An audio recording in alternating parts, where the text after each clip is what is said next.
오늘 우리에게 주신 하나님 말씀, 구약성경 창세기 16장 1절로부터 6절까지 말씀입니다. 우리가 창세기 1장부터 쭉 해왔는데 벌써 이제 16장에 왔네요. 1절부터 6절까지 저와 함께 읽어보시겠습니다. 아브람의 아내 사레는 출산하지 못하였고 그에게 한 여종이 있으니 애굽 사람이요 이름은 하갈이라. 사레가 아브람에게 이르되 여호와께서 내 출산을 허락하지 아니하셨으니 원하건대 내 여종에게 들어가라. 내가 혹 그로 말미암아 자녀를 얻을까 하노라 하매 아브람이 사레의 말을 들으니라. 아브람의 아내 사레가 그 여종 애굽 사람 하갈을 데려다가 그 남편 아브람에게 첩으로 준 때는 아브람이 가나안 땅에 거주한 지 10년 후였더라.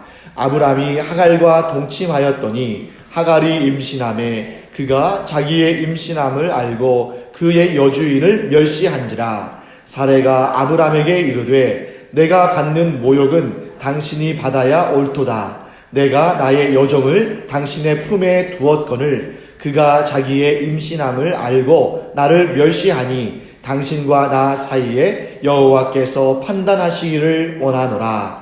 아브람이 사레에게 이르되 당신의 여종은 당신의 수중에 있으니 당신의 눈에 좋을 대로 그에게 행하라 하매 사레가 하갈을 학대하였더니 하갈이 사레 앞에서 도망하였더라. 아멘. 자, 아브람의 아내 사레. 아직 여러분 지금 창세기 16장에서는 하나님께서 아브라함과 사라에게 이름을 아직 바꿔주시기 전이죠. 그래서 아브람, 사레 이렇게 일컬어지고 있습니다. 아브람의 아내 사레는 출산하지 못하는 그런 상황 가운데 있습니다. 하나님의 약속을 받았음에도 불구하고 아직 임신하지 못하고 있는 자신을 돌아보면서 사레는 이렇게 생각합니다. 여호와께서 내게 출산을, 즉 아기를 갖는 것을 허락하지 않으셨구나. 그리고 자기의 생각을 아브람에게 말합니다. 여호와께서 내 출산을 허락하지 아니하셨으니 원하건대 내 여종에게 들어가라. 내가 혹 그로 말미암아 자녀를 얻을까 하노라 라고 말합니다. 자, 여러분, 우리가 이런 사례의 모습을 보면서 왜 이렇게 믿음 없이 반응할까? 분명히 하나님께서 사례의 몸에서 아들을 주시겠다고, 즉 자식을 주시겠다고 약속하셨는데 그 약속을 조금 더 확고히 붙들고 믿으면 좋을 텐데 왜 이렇게 믿음 없이 반응할까? 이런 생각을 하기 쉽습니다만 우리는 그렇게 섣불리 생각할 수 없습니다. 왜냐하면 오늘 본문의 말씀에 분명히 뭐라고 언급되고 있냐면 3절 말씀 보시면 사레가 아브람에게 하갈을 첩으로 준 때가 그리고 뭐라고 되어 있습니까? 가나안 땅에 거주한 지 10년 후다 하는 거예요. 자, 하나님께서 자식을 주시기로, 씨를 주시기로, 후손을 주시기로 약속하신 지 최소한 얼마가 지난 것입니까? 10년. 여러분, 10년 동안 약속이 이루어지지 않을 때 보통 여러분 사람 사이 같으면 어떤 경우에는 내가 무엇을 주겠노라 라고 말하면 3일? 아니 어떤 경우는 하루도 못 지나죠. 그래서 제가 제일 그것을 제대로 느낀 때가 언제냐면 제 딸에게 뭘 지나가는 말로 뭐 하나 해줄게 라고 말했는데 그날로부터 바로 그 시간부터 아주 그냥 시간당 한 10번, 20번씩 계속 얘기하는 거예요. 그러니까 하루도 지나지 않았잖아요. 그런데도 못 참는 겁니다. 어떤 약속을 받았을 때 그 약속의 결실을 얻을 때까지 계속해서 그 마음속에 그 생각이 있는 것은 애나 어른이나 마찬가지죠. 단지 어른은 그것을 조금 마음에 품고 있다가 어느 정도 참을성이 조금 이렇게 소진될 때가 되면 그제서 말하지만 아이들은 정직하고 솔직하기 때문에 그 약속을 듣는 그 순간부터 말하기 시작하는 거죠. 그런데 사레가 하나님의 약속을 받은 지 얼마가 지났습니까? 10년. 여러분 10년이면 강산이 변하잖아요. 더군다나 잘 생각해 보세요 여러분. 10년이면 그냥 막연하게 기다리는 시간이 아닙니다. 시간이 지나면 지날수록 사레에게는 임신의 가능성이 그만큼 줄어들고 어떤 경우에는 사라질 수도 있는 거죠. 그러니까 다른 약속에 비해서 예를 들어서 재산을 주겠다, 지혜를 주겠다, 명예를 주겠다, 이런 약속 같으면 조금 느긋하게 기다릴 수도 있을 것 같아요.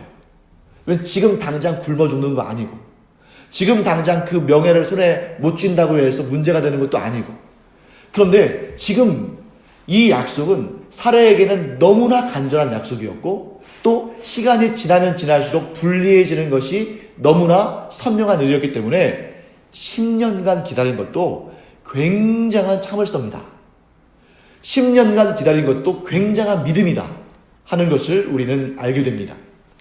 그런데 여러분, 사례의 입장에서 한번 생각해 보세요. 거기에 또 한 가지의 문제가 있는 것입니다. 자, 불임의 원인이 누구에게 있을까요? 여러분, 아브람과 사례가 지금 아기를 낳지 못하고 있죠. 그 불임의 원인이 어디에 있을까? 물론 우리는 하나님께서 사례의 태를 막고 계시다는 것을 이 말씀을 읽고 배웠기 때문에 압니다. 하지만 성경이 없던, 그 시대는 성경이 없었잖아요. 그리고 어떻게 될지도 모르죠.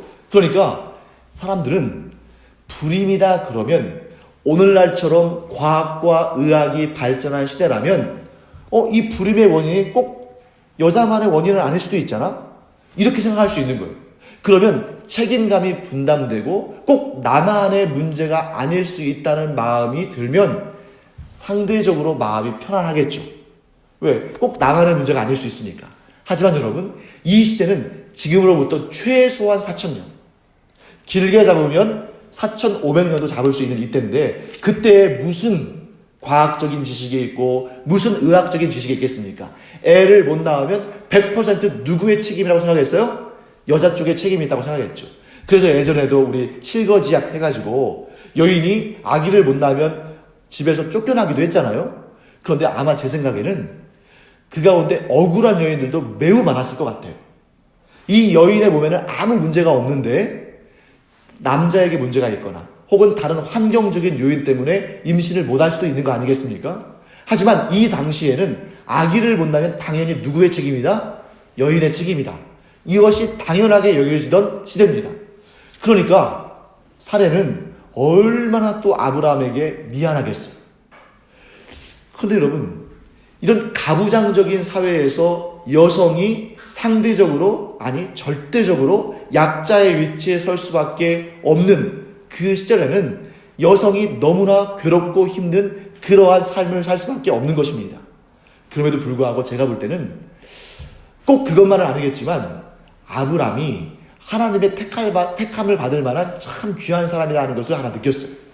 그게 뭐냐면, 사례가 아브람에게 말하기 전까지는 아브람이 다른 방법을 통해서 자식을 얻을 아무런 제안도 하지 않았다는 겁니다. 사실 아브람도 급할 수 있잖아요. 자기도 형제자매들이 많이 있고 자기의 형제자매들은 전부 자식을 낳고 아들도 낳고 딸도 낳고, 그래서 심지어 나이가 75세, 지금 여기 와서는 10년이 지났으니까 85세 아닙니까? 85세면 다른 형제자매들은 아들이 아니라 손주까지, 빠른 사람은 증손주까지 볼 수 있는 나이입니다.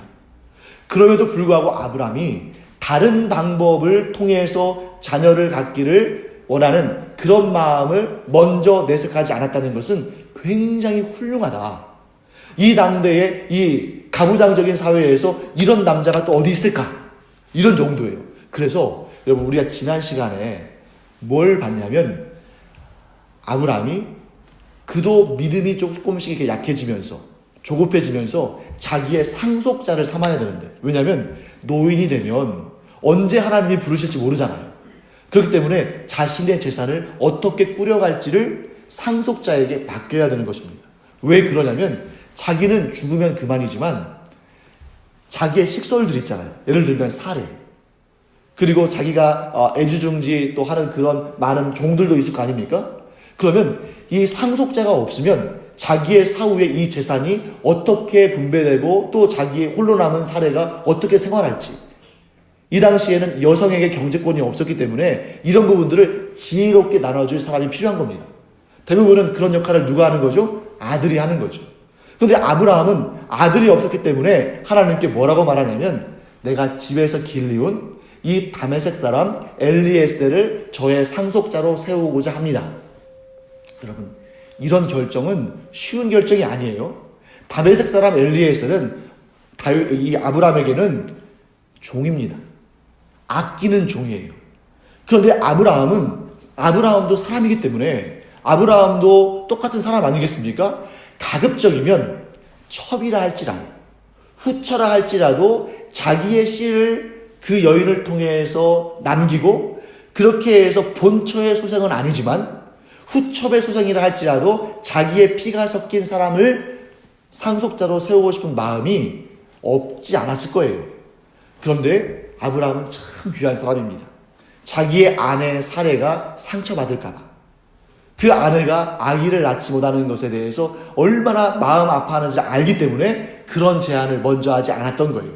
근데 오늘 와서 사레가 스스로 그런 제안을 하는 것입니다.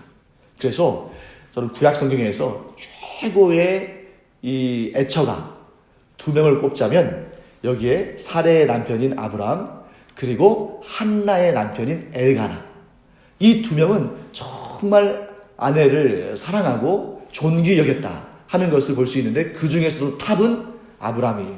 왜냐하면 엘가나에게는 분인너라는 아내가 또 있었잖아요.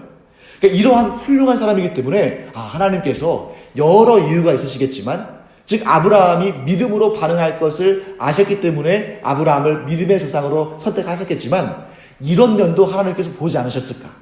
참 가정적이고, 그 아내를 참 고려하고, 그 아내가 마음에 상처받지 않도록 이렇게 참 아껴주는 귀한 사람이다. 그래서 제가 이 본문을 연구하면서 참 이 본문을 오늘 제가 일부러 택한 것이 아니라 순서에 따라서 이 본문이 나왔잖아요. 가정의 달에 이 본문이 딱 이 순서에 있는 것이 참 좋다 하는 그런 생각을 해봤습니다. 자, 그럼에도 불구하고 아브라함은 잘못을 했습니다.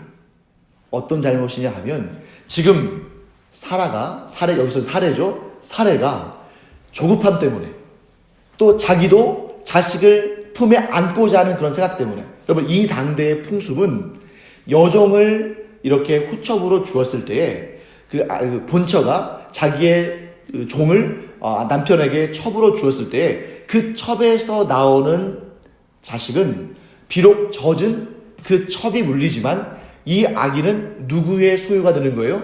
본처의 소유가 되는 것입니다. 그래서 자기의 아들로 여기는 거예요. 이게 어디에 잘 나오냐면, 나중에 우리가 보면 야곱에게 아내가 몇 명 있었습니까? 4명 있었죠. 그런데 이 야곱은 굉장히 독특한 사람이에요. 성경 전체에서 조강지처가 둘인 유일한 사람입니다. 원래 조강지처는 1명이고 나머지는 전부 첩인 거잖아요. 그런데 야곱은 유일하게 조강지처가 둘이에요. 누구와 누굽니까? 레아와 라헬이죠. 그런데 이 둘 사이에서 자식 낳기 경쟁이 벌어집니다. 왜냐면 1명이라도 더 내 소생이 많아야, 그래야 그 아들들이 많은 사람이 승리하는 걸로 여긴 거예요. 그래서 레아와 라헬이 서로 그 다툴 때 그들이 어떤 수를 생각해냅니까? 자기의 첩들을 남편 야곱에게 주어서 거기에서도 아들을 낳아서 아들의 숫자를 늘리고자 하는 그런 방법을 쓰는 거죠.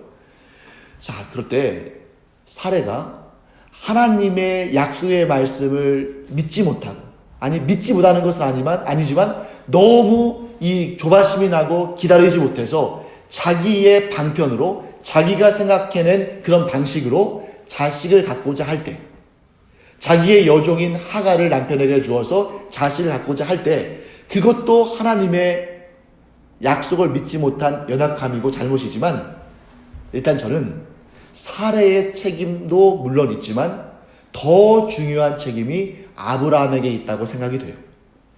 그렇게 조바심을 낼 때, 그래서 마음이 급하고 얼른 자식을 품에 안고 싶어서 이 사례가 그와 같은 조바심을 내고 안 당하게 될 때, 아브라함은 어떻게 처신해야 했습니까? 아내를 달랬어야 돼요. 그리고 믿음의 말로 격려했어야 됩니다. 조금 더 참자.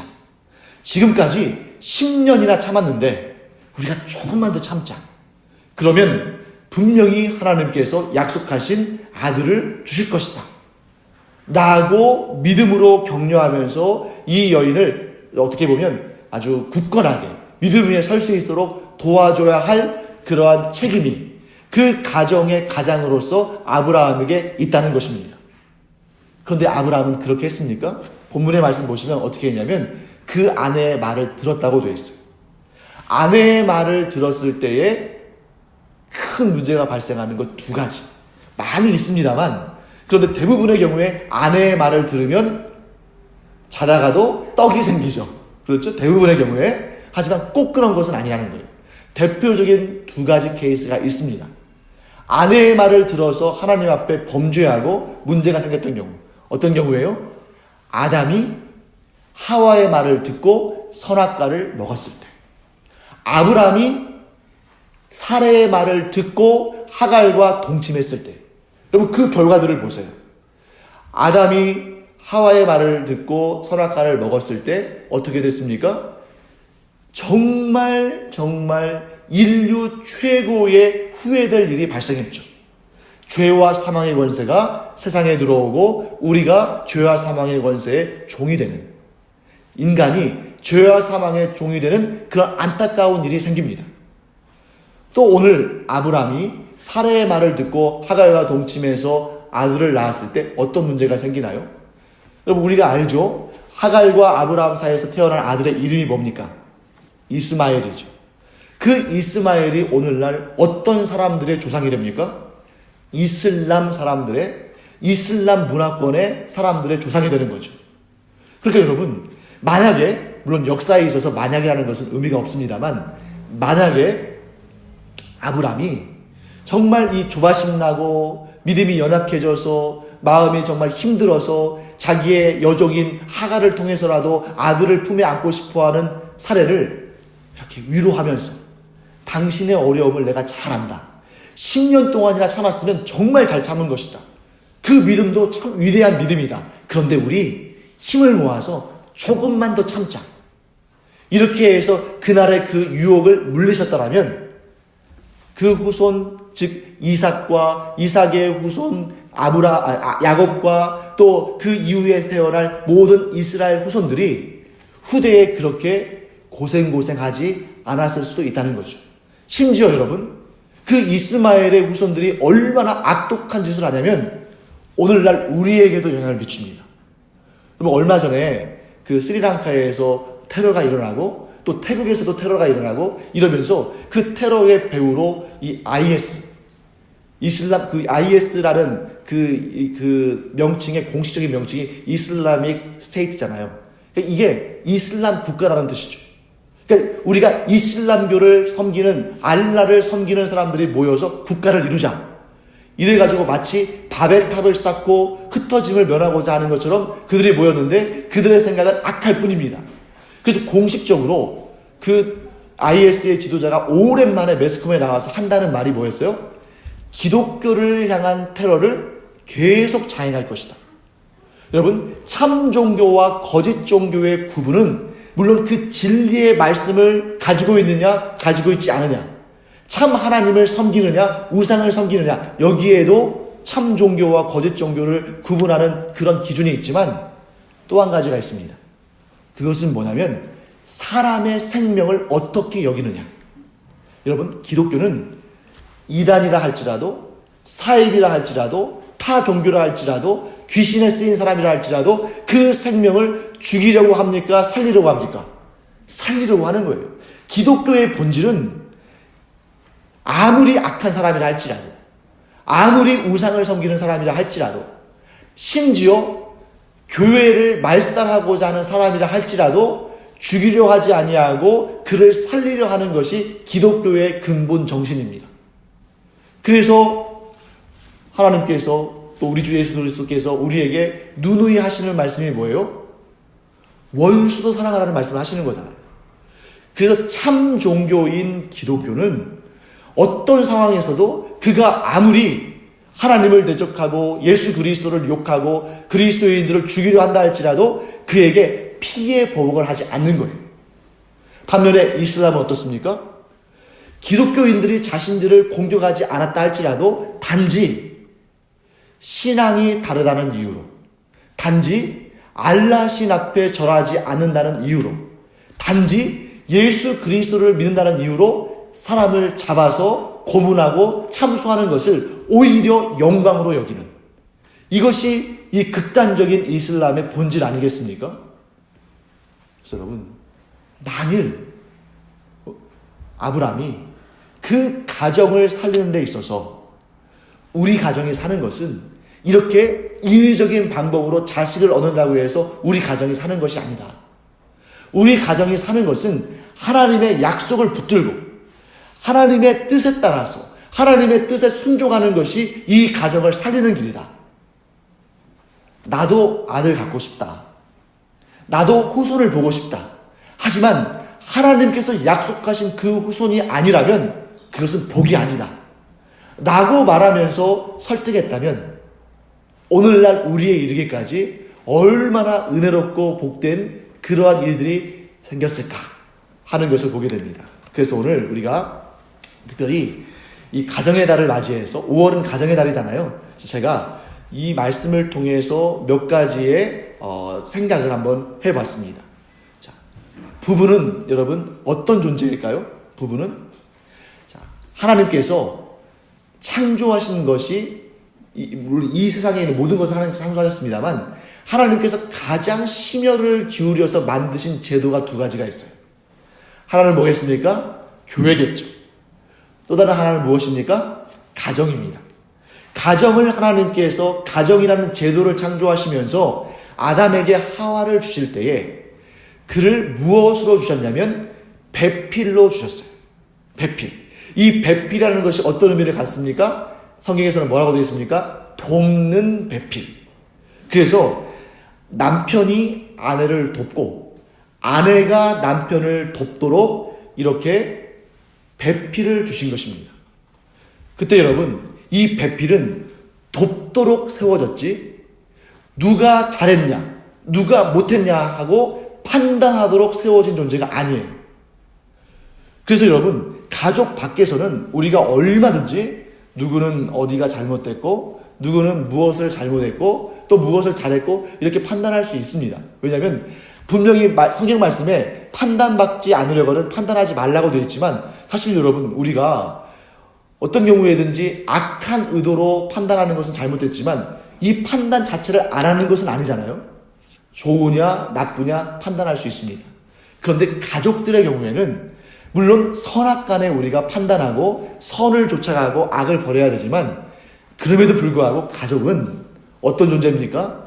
내 가족들 안에 악이 있을 때에 그것을 잘못됐다고 판단하고 그치는 것이 아니라 그것을 내가 떠안는 거예요. 가족 구성원의 문제를 동네방네 다니면서 소문내는 것이 아니라 이것을 지켜주는 것입니다. 그래서 그 허물을 덮어주고 그 허물이 온전한 것으로 변하게끔 돕고 지지하고 격려하고 또 사랑으로 감싸주는 것, 이것이 가족 아니겠습니까? 그런데 가족이 가족에게 죄의 길로 이끌어갈 때가 있다는 거예요. 마치 하와가 아담에게 선악과를 먹게 하는 것, 사레가 아브라함에게 하갈과 동침해서 자식을 가지라고 하는 것, 이것은 분명히 하나님의 뜻이 아니고 하나님 앞에 거룩한 모습이 아닙니다. 그때 여러분, 왜 돕는 배필을 주셨겠어요? 자, 이 돕는 배필이 남편과 아내가 동시에 쓰러질 때 문제가 생기는 것입니다. 아담과 하와가 동시에 죄의 유혹에 쓰러졌을 때, 아브람과 사레가 동시에 죄의 시험에 넘어졌을 때 문제가 생기는 거예요. 그런데 여러분, 둘 중에 한 사람이라도 넘어지지 않고 넘어진 사람을 붙들어서 일으켜줄 수 있다면 거기에 소망이 있는 것입니다. 분명히 하나님께서는 이러한 일을 위해서 주신 거예요. 그래서 저는 이 배필, 돕는 배필에 대해서 묵상하면서 왜 하나님께서 우리에게 가정을 주셨고 우리에게 이렇게 돕는 배필을 주셨을까? 세 가지 정도로 한번 생각해 봤습니다. 첫째, 시너지 효과예요. 여러분, 시너지 효과가 뭡니까? 둘이 합쳐서 더 큰 효과를 내는 거죠. 예를 들면 1 더하기 1은 뭐예요? 2죠. 그런데 시너지 효과는 1 더하기 1이 3이나 4나 어떤 경우에는 10이나 100이 될 수도 있다는 거죠. 그런데 어떤 경우에는 1 더하기 1이 2도 아니고 1 혹은 0 혹은 마이너스가 될 때도 있습니다. 죄악과 죄악이 만났을 때. 아담도 하와도 죄악으로 둘이 뜻을 뭉쳤을 때 1 더하기 1이 2가 되는 것이 아니라 1도 아니라 0도 아니라 마이너스가 되는 거죠. 그런데 하나님께서 부부를 돕는 배필로 세워주셨을 때에는 이 둘이 시너지 효과를 일으켜서 잘하는 일을 더 잘할 수 있도록 이렇게 하나님께서 세워주시는 것입니다. 자, 그 다음에 부부를 돕는 배필로 주신 하나님의 목적은 둘이 합력하여 선을 이루라고 하시는 것입니다. 합력하여 선을 이룰 때에 우리가 이 협동의 역할을 하면서 그 목적이 무엇이냐? 여러분, 부부가 함께 힘을 모을 때, 협동할 때 선한 일을 바라보며 나아가면 이거야말로 하나님께서 참으로 기뻐하시는 일이다. 여러분, 이런 경우 있잖아요. 가끔 TV에 나오는데 부부 합동 도박단, 부부 합동 사기단, 이런 사람들 나오죠. 이런 사람들이 나와가지고 정말 그 악한 일을 도모하는데 둘 중에 한 사람이라도 제정신이었으면 그렇게 안 했을 겁니다. 하나님께서 우리에게 돕는 배필로 우리를 서게 하신 것, 우리의 가정이 서로 돕고 서로 섬기고 서로 사랑하게 할 때에는 하나님께서 선한 일을 도모하라고 가정이라는 제도를 주신 거예요. 그래서 여러분, 여기 부모님들 계시죠? 자녀들에게 악한 거 가르칩니까? 심지어 도둑질하는, 강도 도둑질하는 부모도 자기 자식들에게는 정직하게 살아라, 너희들은 바르게 살아라, 이렇게 가르치는 것이 기본이잖아요. 그래서 여러분과 제가 이 가정의 달을 맞이해서 다시 한번 마음을 새롭게 하기를 간절히 축원합니다. 뭐냐면 우리가 가족들이 모여서 항상 선한 일을 도모하자. 항상 거룩한 일을 먼저 생각하자. 또 우리가 대화하다 보면 어떻게 보면 또 이렇게 좀 좋지 않은 일들 또는 사회의 악들, 이런 것들에 대해서 얘기하면서 또 그런 것들에 대해서 또 어떤 경우에는 뒤에서 또 이렇게 험담도 하고 좋지 않은 말도 합니다만, 기왕이면 가족들이 모였을 때 공동의 대화의 주제, 공동의 관심사가 선한 일, 복된 일, 세워주는 일, 격려하는 일, 이렇게 되도록 일부러 노력하면, 사실 여러분 처음에는 그게 쉽지 않잖아요.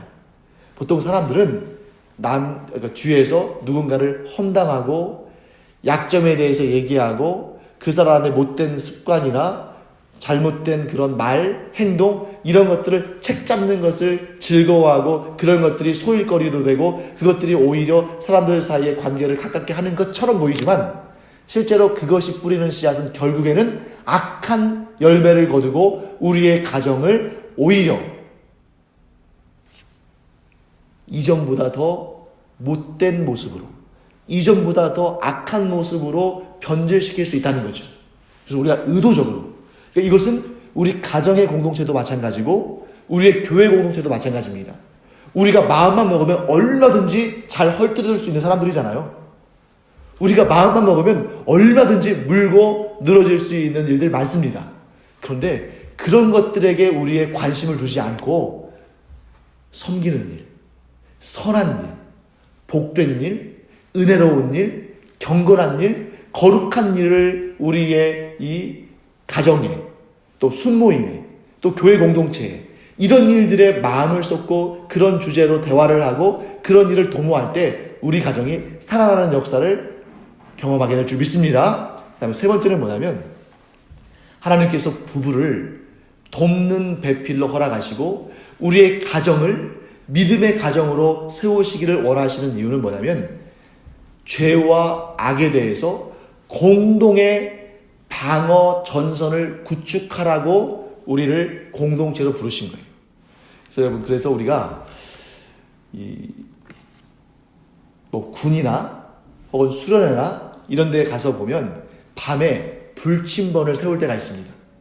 불침번을 세우고 그 누군가가 나쁜 마음을 먹고 그 부대나 혹은 그런 어떤 수련의 장소나 캠프나 이런 데로 들어오지 못하도록 누군가 한 사람이 불침번을 서요.